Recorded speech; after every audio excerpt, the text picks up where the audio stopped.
Okay, so same here. We added 5 inches to the front. We want to add 5 inches to the back.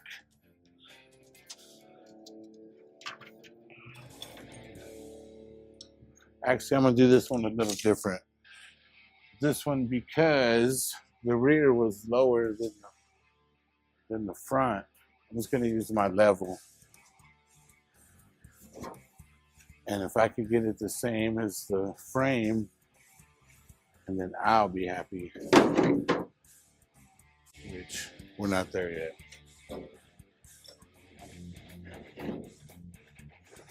All right, let me double check. So I'll come down here, look at my frame again. So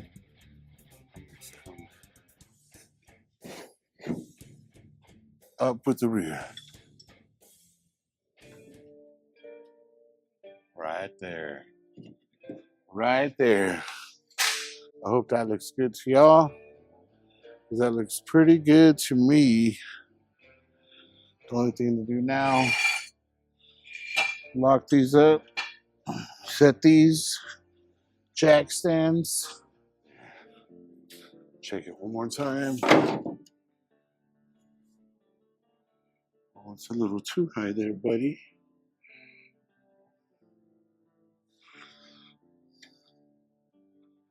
I get excited sometimes. Let me get the other side. I lifted it up a little bit. It was too low. I am gonna drop it a little bit because you can see a lot of the frame. I know normally it's cool, but I'm just gonna drop it enough to give me room for what I need to do in the future. Once I get it down where I want it, where it lets me, I'll build some braces, start locking it into place, and then weld it up as solid as we can. And then maybe cut these welds off and open our doors and see if nothing springs back at us. All right, so now I've got it sitting very nice. I've only got a 2-inch gap, or the frame hangs down 2 inches below, say, the rocker. So let's just pretend it had a rocker, and if it did, the frame will be 2 inches under it, which is not a big deal. Like I said, we're never gonna slam it. So now my next deal, I moved it back some more.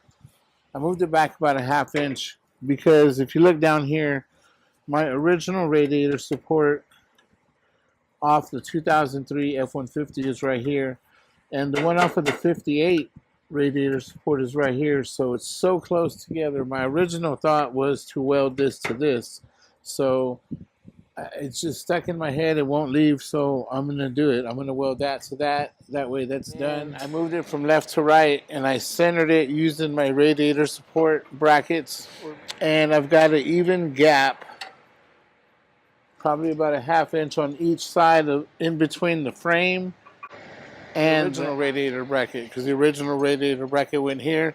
Mine's gonna go here. So I might later attach this to this, make it look like it came that way. I'm not too sure if I will or not, but it's an idea. Now what I'm going to do next, I'm going to drill a couple of holes right here, try to draw the radiator support into the other radiator support, and see if I can get it to close so I can start welding that thing together. All right, so now I've readjusted it. I double checked my measurement. We're still at 31.5 to the mid center of this chrome, right underneath the hardware. Now I'm gonna drill a couple 1/8 inch holes, maybe put a couple of clecos in there to hold my piece in place. We're going for it. There's no going back, now. So I'll double check to make sure that I am where I need to be to drill this hole.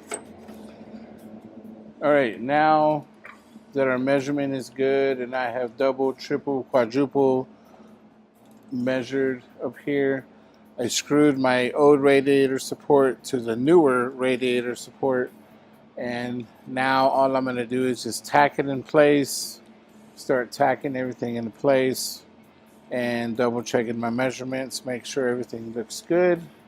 So far so good. I'm going to keep on keeping on.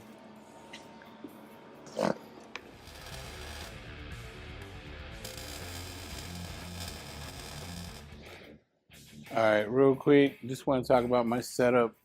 I've got a Hobart 135. It's just a 110 volt. I've had this machine for, oh Lord, almost 20 years. When I did buy it brand new, I did send it in to Air Gas, and they tuned it for sheet metal.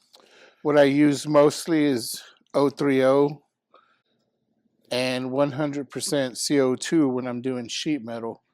What I like about the 100% CO2 is that you're able to really weld and penetrate through the sheet metal and not really pop through it. So when you have 75-25, if you don't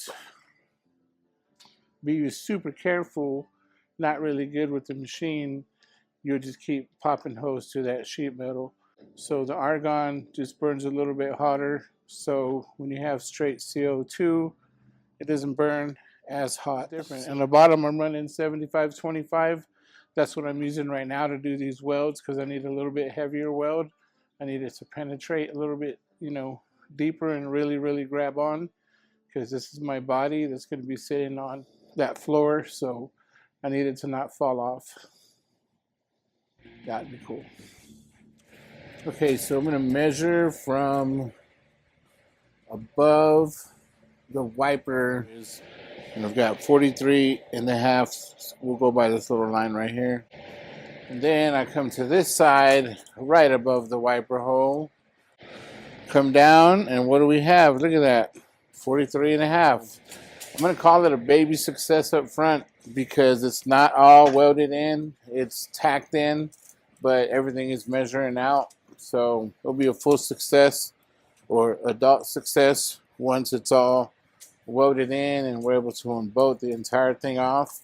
So now my next thing is I'm gonna use the factory braces under the floor of the 2003, and I'm just gonna weld some square tubing from the factory braces to my body. Actually, not the fender, the body. So the A-pillar, pretty much, inner A-pillar, kick panels, whatever you want to call them, they're getting welded. To the chop saw I go. What I did was I took a 4-inch piece, I stuck it in there, pushed it all the way back, and I basically took a guesstimate about what it would take. I cut these to 6 3/8. So what I do is I push it back, kind of lock it into place right there. Once that's locked into place, see, this is my original brace. You see, this is where the body mounts to the frame. So I'm going to use these braces since they're super strong. And I will start with a tack on the body side. Woo.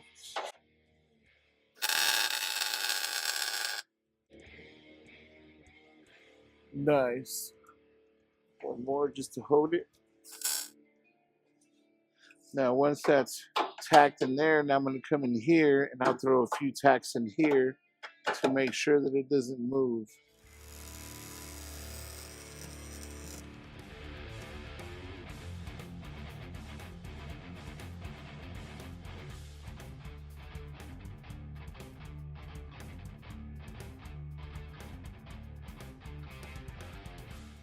Okay, I've got about 8.5 inches underneath the floor on the inside of my A-pillar. And since it's open on the inside, I'm going to go ahead and make a plate. And it's 8.5 inches by 6 inches wide. The 6 inches will cover the pinch of the weld, where the spot weld is supposed to be. So I'll make this plate, and then I will drill some holes in it and spot weld it to the A-pillar on the inside. Okay, so this is the piece that I made. I put it down there, I traced it, and it came down to about here, and I figured it went straight down. So I just kind of marked it myself. There's nothing back there, so whatever I make, you know, I'm making the shape as I go. I marked my line, and usually off the top, I go about a ½ inch. Since this is structure, I'm gonna do every inch and do a spot weld in there and weld it in there. That way, when I put my reinforcement bar to the floor, from it to the floor, then it's going to be super strong. So, all right, so now I'm just going to take this, transfer it to sheet metal, cut it out, drill it out.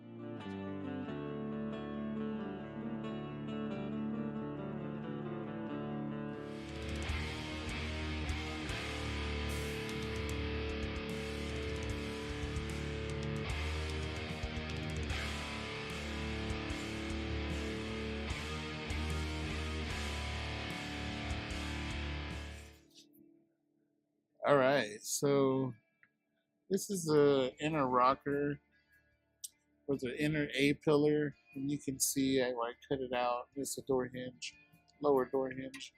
All this was all rotted, so it kind of just broke apart, and I threw it away. I didn't have anything to bolt to. So this one here is going to go right here. See if I can get one on this side. I may not be able to, but I'm sure going to try.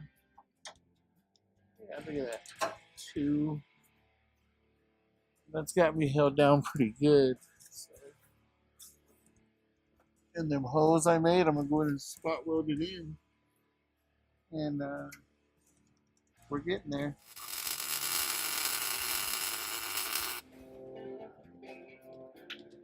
Oh, one more thing I forgot to mention. While you're down here with me, you can see the bracing on the factory floor of the 2003. And you can see my tubing where I welded it all in there. And it'll be attached to here just to hold it. But it will be super strong structurally. I'm going to continue finishing up this welding. I'll show y'all just a little bit of bracing I did just to hold it in place. It's not my final bracing. I've just got to get it into place so I could get in there and start finalizing, the floor, attaching it completely all the way around. Because I'm going to have to build an inner structure, and I'm thinking about doing it out of square tubing. I build the whole inner structure out of square tubing, then I can start attaching all my sheet metal to it. I think would work great. So, just an idea I have. All right, now I've got this trimmed up. This is going to go right here. Maybe up against it, or maybe I like it flush with the bracket. So I'll put it right there, and I'll put it up high. That way we can go ahead and cap it. Once we get done welding it, we can cap it, and you won't be able to see, nothing on the inside. All we need to get to is this bolt right here to be able to unbolt the radiator support if we ever have to. Hopefully not. But other than that, that's the only bolt we need to get to. Okay, this was a long process, so I kind of skipped out of it, but I'm going to show you exactly what I did.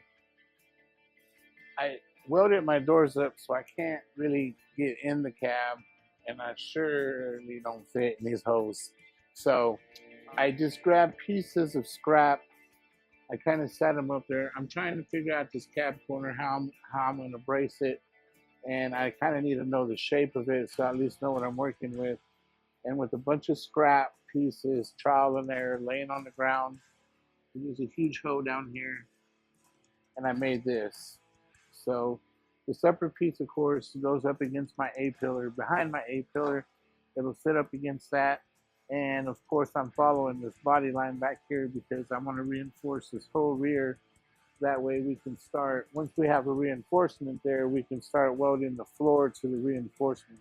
Like I said, there's nothing now. It's the outer cab, and it's missing a quarter of the bottom. So that's where we're at. Next, I'm going to grab me some square tubing. And I think I'm going to use square tubing. I've got an idea. Maybe cool, maybe lame, but I think it'll be cool. All right. So here's the issue. This is the bend I need, you know, radius, whatever you want to call it. I need that. And this is what I've got. So I have to figure out how to bend this to follow the shape of the rear of the truck. Got a couple things in mind. One way we could try it is probably mark it every ½ inch and then try to bring it in. I don't think marking it every ½ inch is going to give me, it's a little bit more than the 90. We're just going to play around with it and see if we can make it work. All I know is I need to make this, this, and this match.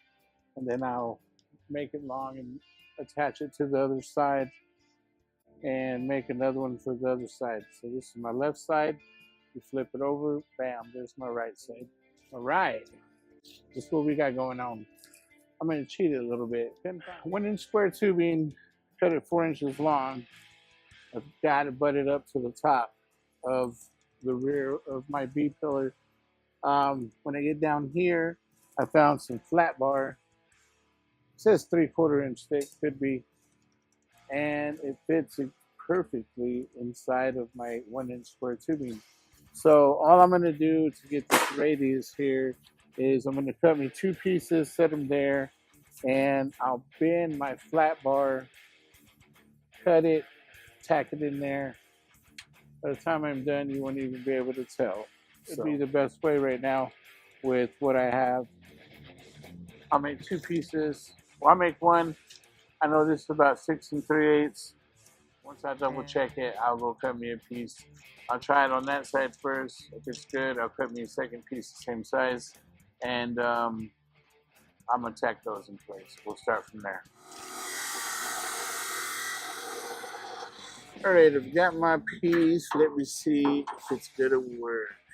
It goes right there and right there. So yeah, I'll tack it to the back. I'll weld it to the inner B pillar. I'll probably run one straight up to the other reinforcement from here and then start attaching it to the floor.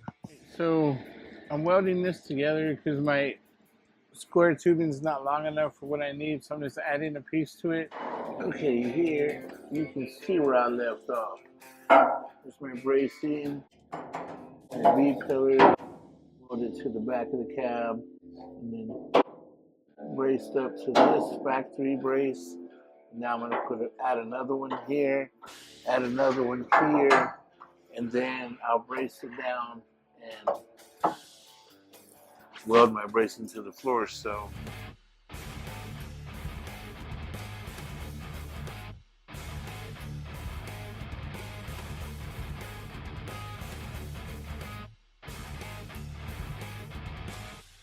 I'm going to get a couple of scraps and I've got to check them from underneath.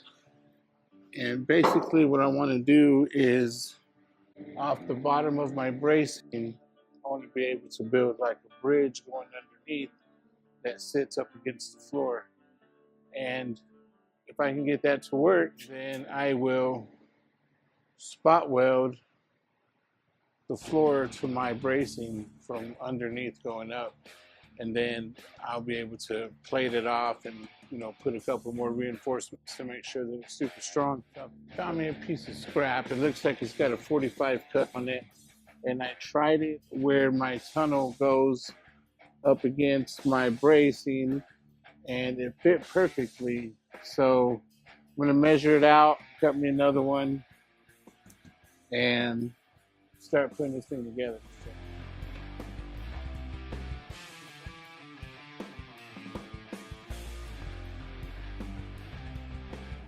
There it is. So you see, this will be on the floor. This will go up against the square tubing. This will be up against the B pillar and all that bracing. And I'll just continue this welding to the bracing and make it all just one piece.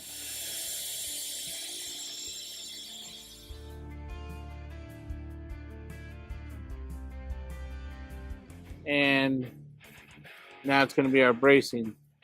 We test fitted it, brought it back, cleaned it up, and now we're ready to go back, set it into place, and weld the back of the cab to the floor. So right now it's being held by the bracing we put in there, but that's not strong enough. This right here will be strong enough.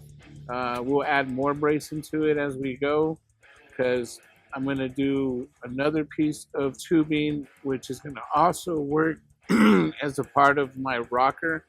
So I've got the other bracing that I'm going to put, same thing here too. It was a piece of square tubing, cut it down. I'm going to use it in the front, radiator support, just to add an extra support. I'm putting these underneath the original radiator support that was there holding the radiator on the 2003 F150, and now it's just going to have a little bit extra strength. Nothing wrong with being a little extra safe. I made these tabs yesterday. This is for underneath the cab.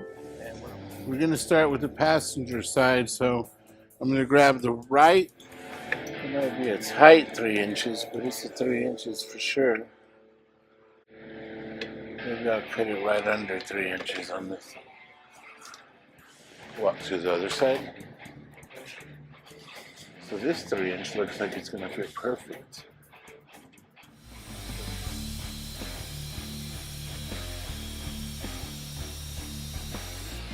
Alright, so you can see here's my 3 inch, perfect, and this one right underneath 3 inch. It's kind of hard to see, but there it is. And let's tack them on and start welding the rest of the front end. Okay, this is what it's looking like. I really don't like it. It's kind of too big, so I'm going to go ahead and cut it some more. So here's my plan. Since I know I've got 3/4 of an inch that I need to attach to the square tubing that I have down there, I'm going to go ahead and mark this with a different color marker just to make it a little bit nicer.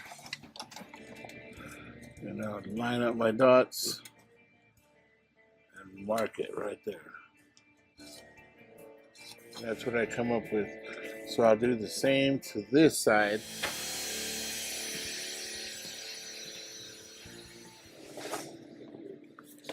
Well, not super exact, but super close. I've got it cleaned up. See, I put too much oil in my die grinder. I use what we call a brown cookie. It's basically a Scotch-Brite on a 2-inch die grinder. Come in here, take the paint off, and that's it. I don't want to take any metal off, no material, just the sealer. So that looks good to me. It's kind of hard to see from your angle, so I'm just going to tack it, and then we'll go from there. This might help.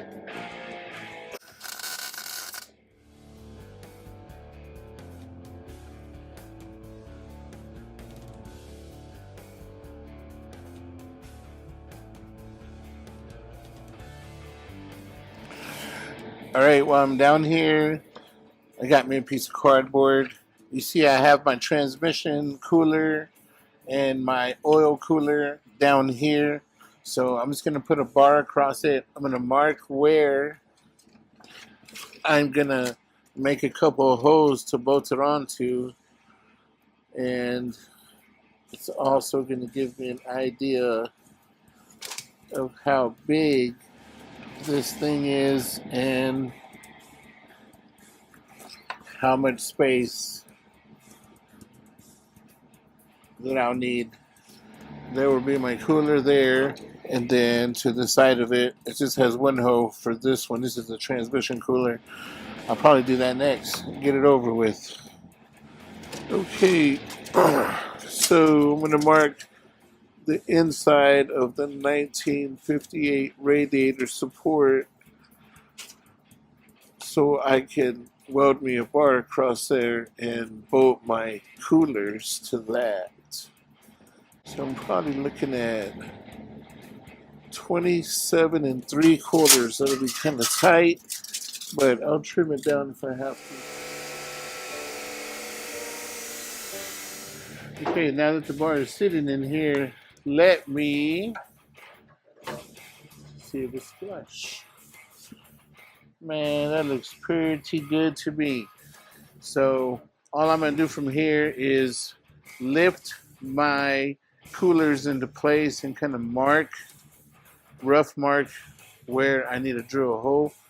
And then I'll pull it out, drill my holes, tap them. That way I can just screw straight into them. So with my piece of square tubing that was sitting inside of my radiator support brackets, I marked my holes where the transmission cooler goes, transmission oil cooler, and the oil cooler, engine oil cooler. And I marked these. That's what these marks are for. So now real quick I'll measure. Of course it's 1 inch. I'll mark it at half, a dot at half there, another dot at half there.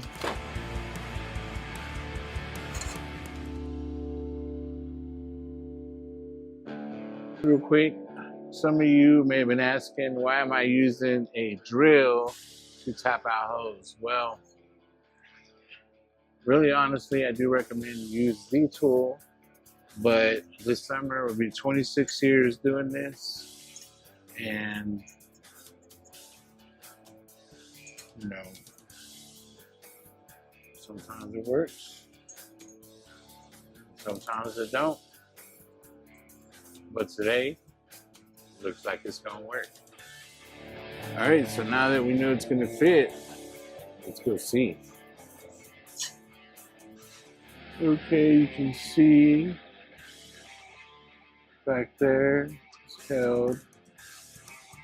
So there it is. My coolers are connected and ready to cool. I'm in the cab, I made it. I'm gonna come in here, weld everywhere I can reach from the outside. So now that I'm in here, I'm gonna take advantage and weld everything in here that I missed. So now, all the bracing that I've added in there, we've now completely welded, inside and out. So next, I'll pick up another piece of square tubing, use that as my rocker. Once I secure those, should be pretty strong, will be pretty strong. I'll cut these welds off, pop this door open, and we'll start doing some sheet metal work and attaching our floor to the 58 F100. All right, next step. Well, the next step really should be rockers. We need to knock these rockers out, get some metal in there. I don't have enough square tubing, so looks like we're gonna have to go to the backyard, aka scrapyard, see if we can find something we can use. If not, I guess to the metal yard it is to go buy whatever we need. So, but I'm gonna look first, because if we can go without, starting to spend money on it, it'd be great.